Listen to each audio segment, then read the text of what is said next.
This was one again, like being a pantser and not knowing exactly, who might be my villain, who are going to be some red herrings. It was a really enjoyable experience to just kind of go into the story and see where it led me, but also just to, build on, the different people that they encounter here at this resort. This is Story to Count with Jen Jumba. In conversations with writers, something magical happens, and as readers, we begin to see them as human beings and not just the name on the spine of a book.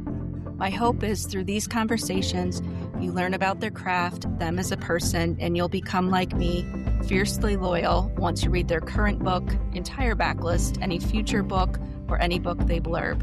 And when you see their name, you'll want to support them, not only as incredible storytellers, but also the thoughtful individuals you have come to know. So my guest today is Mary Kubica. She is the New York Times and USA Today best-selling author of many suspense novels, including The Good Girl, Pretty Baby, Don't You Cry, Every Last Lie, When the Lights Go Out, The Other Misses, Local Woman Missing, Just the Nicest Couple, She's Not Sorry, and her new book, It's Not Her. Mary is a former high school history teacher, holds a Bachelor of Arts degree from Miami University in Oxford, Ohio, in history and American literature. She lives outside of Chicago with her husband and 2 children. Her first novel, The Good Girl, was an Indie Next pick in August of 2014, received the Strand Critics nomination for the Best First Novel, and was a nominee in the Goodreads Choice Awards in Debut Goodreads Author and in Mystery and Thriller for 2014. Agreed. I had to reread to make sure I got it just right because I was so shocked at the end of The Good Girl. Local Woman Missing was an Indie Next pick in May of 2021, a nominee in the Goodreads Choice Awards in Mystery and Thriller for 2021, and a finalist for an Audie Award. Mary's novels have been selected as Amazon Best Books of the Month, have been library read selections. They've been translated into over 30 languages and have sold over 5 million copies worldwide. She's been described as a hell of a storyteller, Kirkus Reviews, and a writer of vice-like control, the Chicago Tribune. And her novels have been praised as hypnotic by People, thrilling and illuminating by the LA Times, and she's currently working on her next novel. I might add to all those descriptions that the descriptions of Mary's work are true. As for the latest, It's Not Her, I would comment on how I was reading it. My heart was pounding, my breath was shaky, I flinched during parts while I was reading it. She is a master at her craft of writing thrillers, but she's also a master at being super kind and gracious. So I'm so excited that we're going to get to talk about It's Not Her. Well, thank you so much for having me here. I'm so excited to be here today. Quite welcome. Can we start and introduce everybody to the characters and kind of supposed to be a 60-second elevator pitch, but a little bit about It's Not Her, the story? Sure, yeah. So It's Not Her is the story of 2 families who go on vacation together in the North Woods of Wisconsin. They rent a couple cottages on a lake in a remote area. Morning, one of the girls, there's a couple little girls, and one of them is at a sleepover at her cousin's next door. She returns home to find, and this is not a spoiler because it happens right away, but to find that her parents have been murdered in the cottage overnight. Her 14-year-old brother is sound asleep in one of the bedrooms.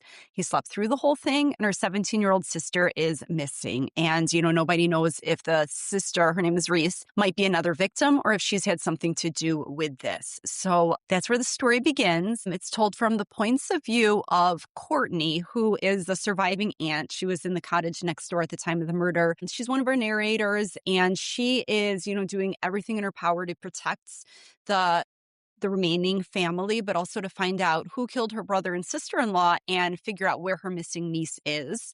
And then it's also told from the point of view of that missing niece, 17-year-old Reese, and her narrative starts a few days before the murders and leads right up to them. I love being able to read from multiple points of view. And I think it's really clever how you introduce these characters. Courtney, her brother and sister-in-law are found. And she also has a good relationship with her niece, Reese, who is missing. And so being able to kind of see things from both perspectives, and I might add, Reese is 17 years old, almost 18. and how well you capture that teen angst, that teen, like, nobody can tell me what to do. I want to do my own thing. Every decision feels like it's scrutinized by parents. So you did a really great job with that dynamic as well. I think all of us who read it will remember. I mean, of course, we were never like that. It was always our sibling, right?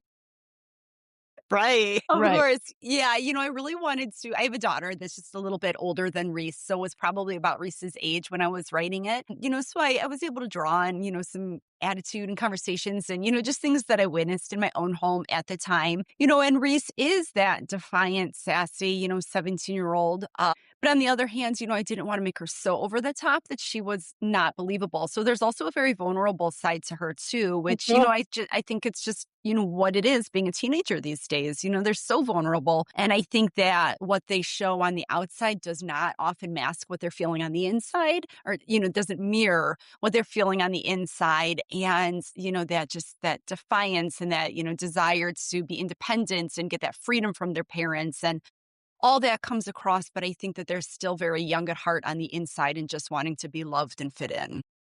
Absolutely. That what you just mentioned about fitting in, and that's that point in time where you're trying to figure out where you fit. And oftentimes people feel like they don't quite belong. They certainly are trying to figure out who they are and have that sense of independence. I remember my parents telling my sister and I that they raised us with roots and wings, roots so that we'd have a place to come home to and wings so we would fly on our own. And that sounds nice, but I can say that the process wasn't always nice for them. There were some moments of slamming doors and storming up steps. I completely So many. appreciate. I remember my father, in my childhood bedroom, having to like re-nail the door frame after I slammed that door so many times that the door frame broke. And Mhm. so, I think that we've all been there, and we've all, I think that so many of us in one way or another have been in Reese issues before. And so I think she's going to be very relatable to many people. I think so, and I think you also captured that tender side of her as well, and the thoughtful side to her. Can we talk a little bit about her brother Wyatt? Sure. Yeah, and where the idea for this character came, this little, like, budding entrepreneur of sorts? So, I'm a total pantser when I write. Like, I have no idea where the story's going to go or exactly how my characters are going to develop. So, Wyatt, I didn't, he was fun and he surprised me along the way because I didn't know what an entrepreneur he was when I first started writing the book. When the idea came to me though, I knew that there were going to be a lot of potential suspects right within this family unit, Wyatt among them. Right. And so, I knew that he was going to have some suspicious tendencies from the get-go. I wasn't exactly sure, what they were going to be. I wasn't, and I never have anything figured out. I didn't know, did Wyatt play a part in this murder or not? I wasn't sure. So I sort of just start to create these characters and let them lead me and figure it out as I go. But, so Wyatt, he's 14, so he's a teen too, younger than Reese, but he's a teen and he's got a lot of that attitude that she does too. But he definitely kind of comes across as, one of the parents' favorites. So there's some tension between Reese and Wyatt there just because of who the parents are kind of favoring. But he was a fun one to create because we don't hear from him in the way that we hear from Reese, so we don't necessarily know what's going on in his head. We don't get to see those thoughts that Reese is, really vocalizing in her narratives. But it was fun to just create his character and see like what he was up to that nobody knew about. Right. Can you explain to me a little bit about how, you talk about being a pantser, meaning you don't really outline, you kind of write from the seat of your pants for those people listening where that's a new term. Can you talk a little bit about how a character appears to you, like in layman's terms, or is that like a muse or like you start writing and all of a sudden a character appears? How does that work? It's so like it's hard to put into words sometimes because I realize that I am creating them. They are, Right.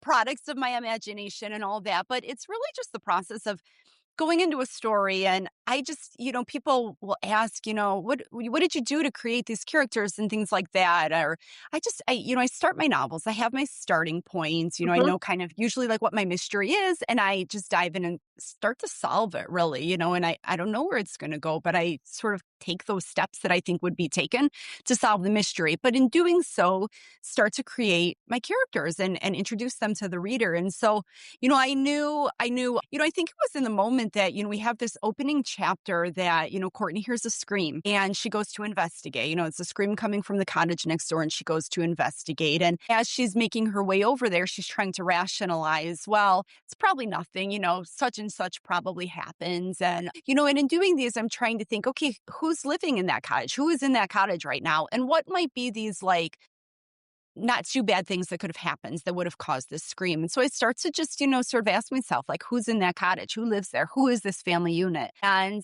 it's like, it just grows, So then at some point, Wyatt was introduced and I just started giving him a couple little tendencies here and there. Maybe I dream up a line of dialogue and I realize this kid's got a little attitude Right. and it just sort of starts to build from there. And so I usually say with my characters that, the first couple chapters, it's like I'm having a conversation with a stranger. I don't know this person, I don't know what we're going to talk about. And it's a little awkward. And then a few chapters in, it's like, wait, I really know this person, and I'm sitting down with a friend for coffee.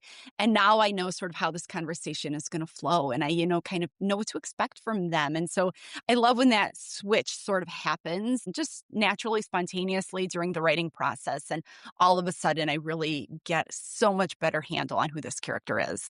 Well, I would say the same happens for us as readers when we start reading your book. I mean, first of all, the first sentence, grabs you and you're like, well, you have to keep reading. She hears a scream. You need to know, the source of that scream and everything that comes after that, but also getting to know the characters as the story develops. And I think it's interesting that, there's Reese and Wyatt who are teens, and then they have a much younger sister, May. And so kind of how they all complement each other in that family with all their different personalities and kind of where they are Yeah. in their age group. Yeah. And as a So writer, yeah, it was really fun to explore those different dynamics and also the way that they're treated, by their parents. So May is 10 years old. And, through Reese's storyline, we hear a little bit that, I think she makes some comments like May, isn't as like naive as everybody thinks and things like that. Mhm. But yet you see in different scenarios, her mother really kind of babying her and, treating her like, she is the baby of the family, but she's not a baby. So just sort of how those dynamics build and it also starts to build a little bit of animosity within the family. because you talked before and we see it that Wyatt is kind of the favorite, can't do any, wrong. And May's like the baby and Reese is the one that they're kind of hovering very close. And like every gesture, every time she steps up, it's like, where are you going? What are you doing? Who are you going with? Like it is interesting to see that dynamic play out. At the same time, it's played out against their cousin. Right. So Yeah. Cass. that introduces, a whole different dynamic in terms of how they interact because Cass and maybe are like besties, Yeah. roughly the same age, growing up together. Right. Yeah. And then you see, Cass and May cousins have each other. Mhm. And so Wyatt and Reese are kind of on the outside, they're not hanging out and getting along. So that really does sort of lead to or increase Reese's feelings of loneliness, I think, on this trip, because it's like, you've got the adults that sort of have each other, and then Cass and May have each other, and then Wyatt just really doesn't care to have anybody to hang out with. Yeah, So he's comfortable kind of doing his own thing. he's doing his own thing for sure. So, it leaves Reese, I think, to just feel, that those feelings of sort of loneliness and a little bit of resentment start to build. And then the setting for this, I mean, you have it set in cabins that are kind of in the wilderness, so to speak, where cell phone reception is sketchy. A lot of the times there's not the internet, like we're accustomed to being able to be on all the time. So that adds to a different dynamic because it's taking place like current day and to not have access to the internet. It's not like you set it back in the 80s where it was a dream one day. So Right. that's interesting too, because people are forced to, I shouldn't say forced, encouraged maybe to interact with one another and not be as distracted as they could be if they were on their phones all the time or iPads or whatever. Yeah, of course, for the adults, they're like, "This is great. We're gonna get the kids off their devices. We're gonna have, family bonding time." And Hmm. the kids are seeing it as the exact opposite. Like, "This is awful." I don't have access to my friends, to my social media, all of that. But it definitely, it's fun, the setting and all of that, from like the just being totally remote to the lack of internet service and all of that was fun to really play with for this novel. I'm so used to writing books that are set in Chicago or in the suburbs Hmm. that, like you said, you have the internet service. The police will be there in just a couple minutes if you need them. You have neighbors right next door that you can go to if you have a problem. And here, they know nobody aside from each other, Hmm. and as, we start to learn, they don't even know if they can trust one another over time. And so that setting just really adds to the atmosphere of the book. It was just so fun to explore, and when there's, the bodies are discovered very early on in the book, they call the police, but they don't call, it takes time, and there's so few police in this area and things like that. So that really was fun to be able to play with that a little bit and add to the suspense. Yeah, absolutely. Suspense. I mean, even the opening scene where Courtney and the two girls go to like the lodge, the common area, and just the person who was sitting at the bar and the woman who was like tending the bar, like creepy and in a good way, right? I know you want us to be that, but that's that sense of feeling unsettled as a reader that you're able to do and to capture. And then it kind of sets that tone for the rest of the book where you said earlier, can they trust one another? And and that to me, watching that play out of all the things and taken in context or out of context and how it kind of contributes to somebody's own narrative of what's happening and why it's happening. Right. Yeah. Yeah. And this was one again, like being a pantser and not knowing exactly, who might be my villain, who are going to be some red herrings, Mhm. it was a really enjoyable experience to just kind of go into the story and see where it led me, but also just to, build on, the different people that they encounter here at this resort, and some of them for sure are creepy and creepy things happen, and strangers leering at Reese at the pool and just all sorts of things that just add to this level of discomfort. I think that that's the big thing is something that I try to do for my characters, but also my readers, just really have this constant sense of feeling very uncomfortable, and you don't know what's going to happen.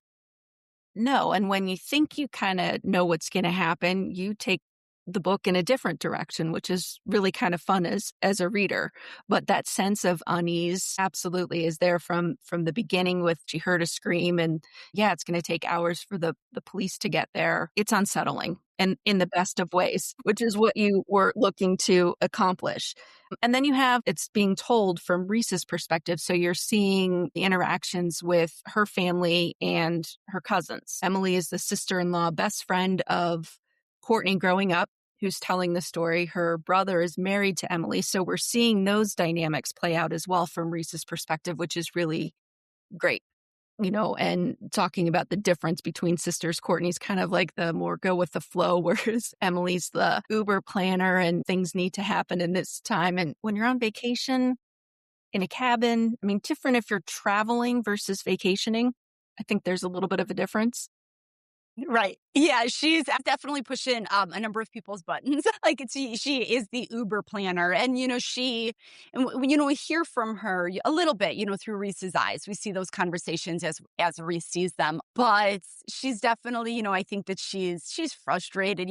She has this vision of how she wants this vacation to go, and it's not going that way because Reese is being difficult and she's arguing with her husband, and so she's definitely struggling in this vacation to just really like relax and enjoy it. And then the other thing I'm thinking about is some of the things that probably you as a parent say, and my parents say to me frequently, be careful, stay safe. And you think, really, like what could possibly happen in a cabin where, people really don't even lock their doors? Right. Yeah, Right. Yeah, but like you never know, right? I mean, unfortunately, if you watch the news long enough, anything can happen anywhere. You realize that. right. And so, I think that that's just one of those things that, they think they're in this safe place, even if, there might be some questionable characters here or there, but they think that they're in this, they're in nature and it's beautiful and but anything can happen. Yeah, especially when you're writing it. That's right. Yeah. And talking a little bit about Reese, she plays a, central role in terms of trying to understand each of your characters to complement Courtney's perspective of the characters. And, things like wanting to belong. And she goes for the bad boy. Like initially, she goes to the common area. They're going to rent a movie, pick out a DVD to watch, with the little ones. And she kind of spies this bad boy. I don't know what else to call Yeah, him. that's a perfect phrase. Yeah. So can you talk a little bit about that dynamic as well? Yeah, yeah, and I mean, so here again, she's lonely. She's desperate to fit in. She's having some drama with some friends back home. What Mhm. little she can actually communicate with them, since of course she has like almost no internet service. So she's just, and here she's looking at like 2 weeks at this cabin with her family where she doesn't want to be. And then, yes, she spies this, bad boy and who also takes an interest in her. And, he works at this resort. He's local and, they kind of hit it off. This this kind of introduces or kind of goes back to what we've been talking about. There are these people that live here that they don't know, and he is one of them. Being a teenager, she's like quick to trust and quick to fall in love and all of those things, and maybe gets taken in a little too far. Oh, that was it was, it's it's so it was such a it was a really fun book to write, honestly, because it is a fast pace, and so that was really exciting for me as a writer, and I hope that it will be for, the reader's experience too. But there's also a lot of, like, emotional stuff going on, and as a writer, I try to balance that, as, here, Reese is so desperate to, like, fall in love and believe that somebody could love her back and all of those things. But again, it gets, I have to go deep inside the head of this vulnerable teenage girl and like explore those emotions and, what happens if this guy isn't is not in it for the right reasons. Right. And I think you also talked, from Reese's perspective, she is thinking like, nobody knows me here. So I can kind of be whoever I want. The drama that she has with her friends back at home, they all kind of know who she is. So like going to school, people know who you are, know your backstory and the things that you've done. Whereas this is an opportunity for her to kind of be who she wants to be without all of that judgment and drama that comes from, teenage girls. For sure. Yeah, for sure. It's like her chance to just really be free, and for the most part, she's able to do this without, her parents' knowledge. And so she's, yeah, she really just kind of goes after it. And like you said, she can just be anybody she wants to be. She can do anything that she wants to do. And she has that freedom of he doesn't know her, he doesn't know her past. Right. Something I learned about reading this book that Reese talked about how she was diagnosed with intermittent explosive disorder and how learning more about it. So how did you come across that to use for the character Yeah, Reese? yeah, so that was just something that I was familiar with. I'm not sure at what point in my life, I came across that, but I did know that such a thing existed. And again, it was not something that I knew that Reese was gonna be dealing with, but, as the story starts, continues to develop and I was able to create her character a bit more, she has some moments where she just sort of loses it, and then she feels bad. It's Yes. like she can't control herself in the moment. She is angry. Mhm. And then, hours later, the next morning, whatever, even sometimes immediately after the outburst, she feels really, really bad for what happens and wishes that she could take it back. But of course, in light of knowing that her parents are eventually going to be murdered, this adds to the suspense. Does this have Mhm. anything to do with it? Right. There's a line where she talks about after she has kind of a meltdown that release comes first, followed by guilt, regret, humiliation, shame, thinking everybody would be better off if I was gone, if I was dead. I mean, just that profound sense, the alternative. I mean, we're human beings, right? We're not all good. We're not all bad. We're pretty darn complex. And you being able to capture that with Reese, that, yeah, she may have kind of exploded and, slammed doors and broke door frames and that type of thing. But at the same time, she also feels bad and she's kind of embarrassed about it. And Right. then to go to the extreme to think because she can't control it. at least right now, that people would be better off if she wasn't around. I mean, that's a tough thing to. Yeah. For sure. I completely agree, and that's, there was, she references a situation that happened at school before coming here and it led Right. to her losing some friends. And, so she's in a position of knowing that her anger issues, have very real outcomes, that her life has like changed in many ways for the worse because she can't get this under control. And you learn that she's in therapy and things like that, and she's trying to work through it. Mhm. But again, I feel like really like one of my goals for all of my books is just to create characters that are really complex because they should be human like, and we are complex, all of us. So, and what you see on the outside is not necessarily what is going on inside an individual. And you never know like what demons they're dealing with, so other people might just see, some teenage girl that flips out for no reason at all, or we as the reader gets to really hear those thoughts that are going on in her head. And, we eventually know that if she feels such deep shame that she can't control this, that she sometimes thinks that she would be better off or the world would be better off if she was gone. Yeah. Also talking a little bit about Reese and the fact that she's missing. There's also a history of other girls who have gone missing in this town. Can you share a little bit about that as well? Yeah, for sure. As once Reese is missing, and there's eventually a search party to try and find her after, I believe it's just like the following day after the murders, they set off to try and find her and exploring some woods. There's a reason why they're looking in these certain woods. And while Courtney, her husband Elliot, stays back at the cottages with the kids, but Courtney goes off to join the search party. And while there, she's kind of clued into the fact that 5 years prior, another girl just a few years younger than Reese also went missing, and to this day is still not found. And, so it just starts to really call into question, like, is Reese's disappearance like a one-off? Or do we have like some sort of serial kidnapper situation going on here? Is there more to this than meets the eye? And that's one of the things I love about your books is that there's so many different layers, there's so many different nuances of things that are happening that just add to the complexity that I don't think you could ever do like a 60-second elevator pitch on this because there's so many things that are great to discuss about the book. And then the other thing that's interesting is there's sympathy and empathy, that are a little bit different. And knowing that another girl had gone missing, Courtney feels a sense of comfort because they know exactly how she feels and vice versa. Because until you experience the same thing or something very similar, it is really hard to put yourself in somebody else's shoes.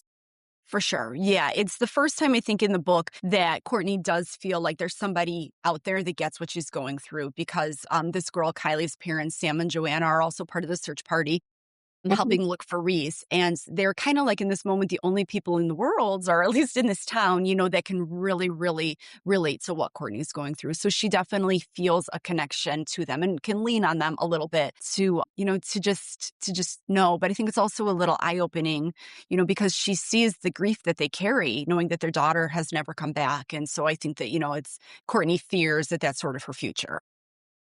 Right. I think it's so well captured. And then, thinking about the stress, I mean, there's references about how little she's sleeping because obviously she's wondering who did this to her brother and sister in law, and then feels this responsibility to take care of their kids. And so at one point, there's like, we should just leave here and head home. And it's like, wait a second, but if Reese comes back, there's so much tension and so much. I don't know how you make decisions during times like that because there's so many different ways to look at it and decide. Yeah, for sure. And of course the police need them to stay because, there's an investigation going on and they can't leave. And, early on, Courtney would like to send the children home to get them out of harm's way, but the police also won't let them leave. And, so they're really kind of stuck. Although Courtney makes it very clear she's not leaving without Reese, So, it's hard. Here they are in this like really terrifying, dangerous position. They can't go, but they don't know who they can trust or if they can trust anybody. And then they're supposed to stay there with the doors locked and the windows closed. And it's not exactly cool. It's warm and it's humid. And I think that just adds to that sense when didn't we do this a couple years ago with COVID, where we're in the Yeah. same space with people for an extended period of time, and that just ratchets things up as well. Right. Yeah. And Courtney and her family, it was Courtney, her husband, Elliot, and their daughter, Cass, got like a very small Mhm. cottage because it was just the three of them. And now they have, two other children from the other family staying with them. So all of a sudden, this cottage, that barely fit the three of them is housing five people. And like to your point, they've closed all the windows, all the doors because they're scared. And it's getting warm and claustrophobic inside that cottage. Yeah, it ratchets up the tension. I mean, as your books typically do, which is I terrific. try to make my characters very uncomfortable. Well, yeah, and readers right along with them. So well done. The other thing I thought that was really kind of interesting about this book, I mean, there were many things, but one of the things was talking about how the cabins are places where people go to vacation, right? They're not the locals. They're the out of towners or whatever. And that there are people who live in this area all year round, right? So Courtney's observation, how very different rural poverty is from urban poverty. It's out of view, tucked away on backwood streets, as opposed to homeless people living on city street corners and in slummy housing projects with boarded up windows that are infiltrated by gangs. But that doesn't mean it's any less prevalent. I just thought, what a great observation to, again, it's another opportunity for tension to exist. Yeah, here you have, people, like Courtney and her husband Elliot or Emily and Nolan, they're middle class, upper middle class people that are going on vacation, and they're going into the place where people live and work every day, and granted in areas like that, they rely on tourism, for the economy, but also I feel like that there may sometimes be a bit of resentment, to these outsiders coming in and just, using your lakes and your woods and all of that, for fun, where it's the place that you live, and so, both economic part and then also just, this feeling of like strangers coming in and using your space for their vacation. I feel like that creates a little tension and resentment. And so again, as the family is sort of stuck in these cottages after the murders are committed, they can't leave, but as they start to interact with, the woman who owns the resort or, the boy that Reese is smitten with or the police or others, is there this sense of resentment or, are they there to help? You don't know. Can we trust these people any more than we could trust each other? Yeah, I mean, certainly bringing that to attention also is just another layer of who do we trust, right?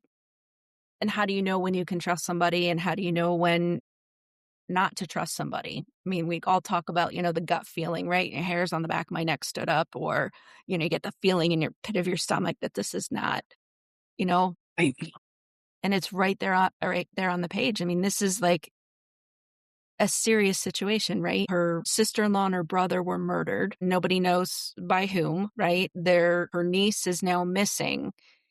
And the very most difficult thing you can go through in life and not knowing who you can trust, that's tough. Yeah. Yeah, absolutely. I mean, I can't even imagine, what that would actually feel like. I try to put myself in my character's shoes as much as I Mhm. can and Right. really try to think, what would this feel like? How would I feel? What would I do? But you can't, you can like empathize, but you can't like fully get it, until you're in a position like that. Like you do not know what you would do in a similar situation until you're in it. Correct. And at the same time, when it's even within family members, there's tension now between Courtney and Elliot, between how he's answering questions that the detective is asking. There's this, is that really how it happens? And I guess that's a great thing. Part of us, when we read books is that we all bring our own life experience to it. So sometimes it's a very unique experience for each person reading, but at the same time being able to come together and talk about it, I think is what makes it pretty fantastic. Yeah. Um, Yeah, I completely agree. Yeah, it's so I love like visiting book clubs. I'm in a book club, but I also just love when my books come out, I sometimes get the chance to either go to book clubs or join them online. And, it's just so fun to get readers' perspectives and to kind of figure out, to hear what they were thinking at a certain point in time or how they think they might have handled the situation, either the same or differently than my characters. But yeah, like to your point, we all bring a little bit something different to that experience because we've all had our own life experiences, and it just Right. kind of alters the way we see things a little bit when we read. Absolutely, it does. I'm always curious when I go to book clubs and I'm talking to people, and like they will say something, they will have read the same situation, but they will have read it completely differently. Yeah. And it totally changes my perspective on what I thought was happening. And I think that's the beauty that you all give us as readers, this gift of storytelling that is so discussable, Yeah. um, which is Yeah. just a great gift. Oh, thank you. Yeah, well, there's nothing I mean, I always say it, for me, people often ask, what is like my favorite part of the writing process? And to me, it's getting to hear from the readers. It's a whole like full circle moment because I think that we spend so much time with our characters sort of in solitude or, just in imagining, what is a reader going to think about this? Are they going to see this twist coming? Are they going to be moved by Reese's story? Are they going to hate her? Just all sorts of things like that. So then to get that feedback and hear from readers, even though it's also completely subjective, but it really just kind of like, it just brings it all back. It makes it all so much more worthwhile. Yeah. It is you talked about it. It's a very solitary process, writing. It is. Yeah, it is. And I love it. I mean, I would not trade it for anything, but there are days, especially when my characters are being so uncooperative. And, it's like you don't have I mean, I have an agent, I have an editor, but I'm notorious for when I'm in that like early drafting stage. I don't want to talk about it with anybody because I feel like I have to figure it out on my own, even if I change it all later, but I've got to figure this first draft out on my own. And also because I have it, I'm not sending pages to my editor as they write it. It's sort of hard to discuss something, 100 pages into the manuscript when she hasn't read those 100 pages.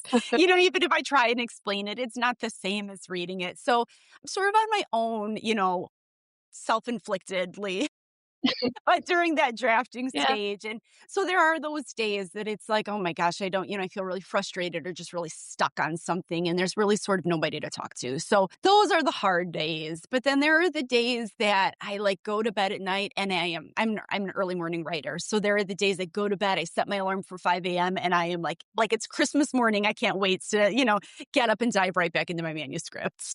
So you mentioned that there are moments where you get stuck. You find yourself stuck or your characters, I think you said, are uncooperative. What do you do? Do you just like skip ahead to, another scene? Do you go back and edit other things and hope that when it's kind of like if you stop thinking about it, it'll kind of settle? I Yeah. don't know if what you do when you're stuck like that.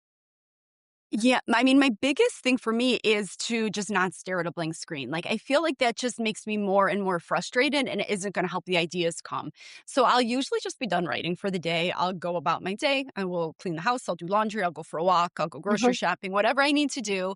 I am almost always thinking about it though. So usually at some point, like kind of when I least expect it, it'll come. And ironically, like those trickiest things, it's like when the answer finally does reveal itself, it's like such an easy solution. I think sometimes I overthink. And it's like if I just relax for a little bit, give it time, it's like the answer is far more obvious than I think. That's awesome. No, just to kind of hear and get a little bit of insight into your process. Yeah. Oh, and I also think, with different points of view, find it helps, at least for a reader, the pacing, because one ends and you're like, okay, I've got to figure out what happens. And then the other character comes in. So it's fantastic. So if you're writing like that, do you write kind of start to finish, or do you start with a character and write their story and then the other point of view and write their story? I don't know how that magic works.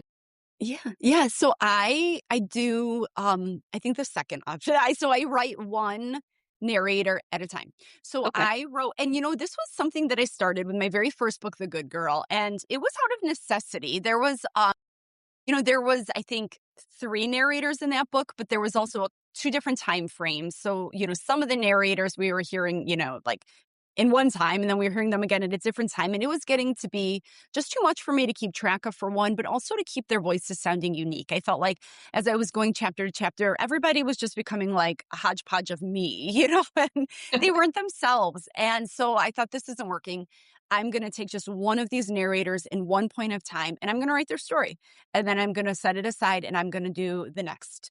And so I did that. And all of a sudden, I felt like so much more fully immersed in the character and the storyline because I was writing that one person and I loved it. So it was one of those things that like I came across by necessity, but loved, and have continued for all of my books. So it's not her. I wrote all of Courtney's narrative first. And, Okay. in the back of my mind, I was thinking of Reese. I was starting to think about like how some of these things might, like how we might, this mystery that I've created in Courtney's storyline, how we might hear the resolution in Reese's and things like that, like how these are going to connect. It's a really I love doing it this way.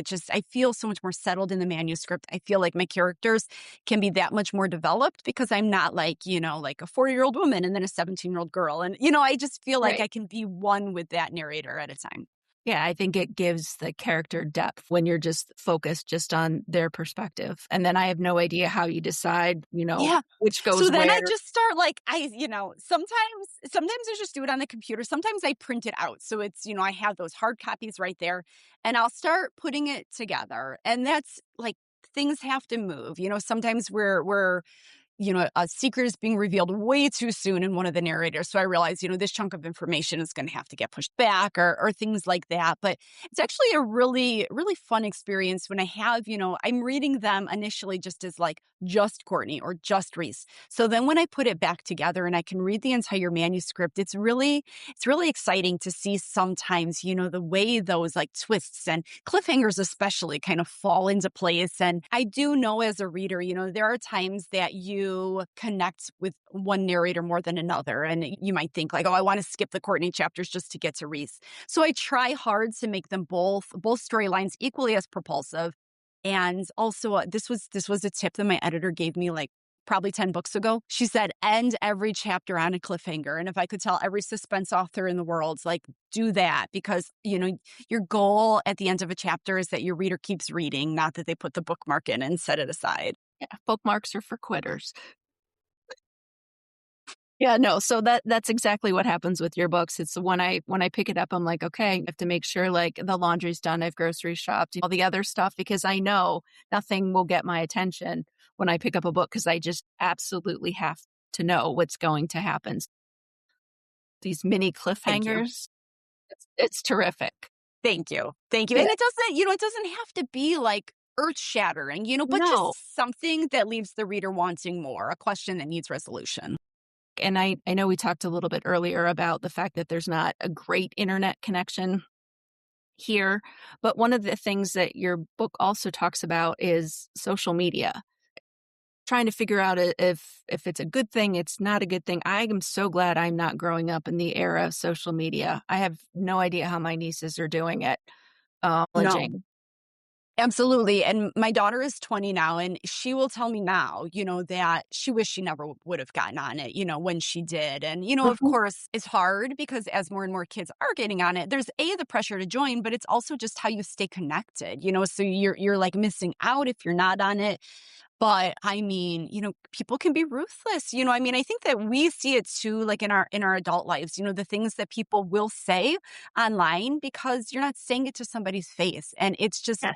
you would never say these things to people's faces, and it's just horrible. And so then when you take, a teenager that's already so, has so much self-doubt and vulnerability Right. and kind of expose them like that, put them in this, even more vulnerable position. It's hard. I mean, even now I see the way that like my daughter will, if she wants to post something to Instagram, the way that she will agonize over which picture to post and things like that, and it's just, I wish it didn't matter as much. I understand why it does, but it's sad that it does. And the judgment, I guess, that goes along with it to kids that are so vulnerable and feel like they need to fit in. And then there's, parts in the story trying to figure out where Reese is. Can we track her phone? Can we not track her phone? Right. Are there, cell towers to ping off of? I mean, it's a whole other layer. Right, right. I mean, just right. Yes, they, they're so exposed by their social media. There's these like online maps where you can, track each other and, your friends or people you don't like and just all sorts of things. And it's really, my research for some of this was eye-opening and terrifying, just really how, dangerous of a position, people are sometimes putting themselves in. And I think, with anything, there's good and not so good. And I always try to think about intention behind things. But I think when you're dealing with teens who haven't quite fully formed that prefrontal cortex to know what the outcomes or consequences of what they're doing is I'm just glad I didn't have it growing up. That's all I I'll know. say. I completely agree. I completely agree. Yeah. I mean, our big thing, like, growing up was, like, passing notes. You'd write them on paper and you fold them up and, like, pray that, it didn't get dropped in the hall when you were Oh trying to my pass gosh, or it the off. teacher didn't catch it and read it aloud in class. Well, yeah, it's a little different these days, right? For sure.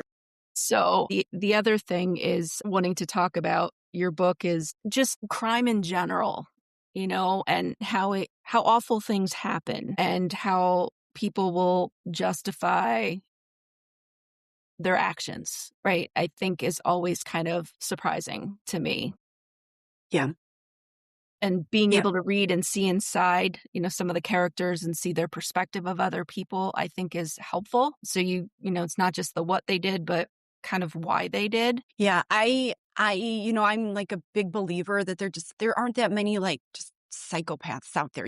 People do horrible things for a reason that they may or may not feel is justified, but still, there's a reason. And whenever I'm writing, I want my villains to be as believable as everybody else in my book. And so I want at the end of the day, the reader to be like, I can't believe that that's what happens, but to understand why this happens.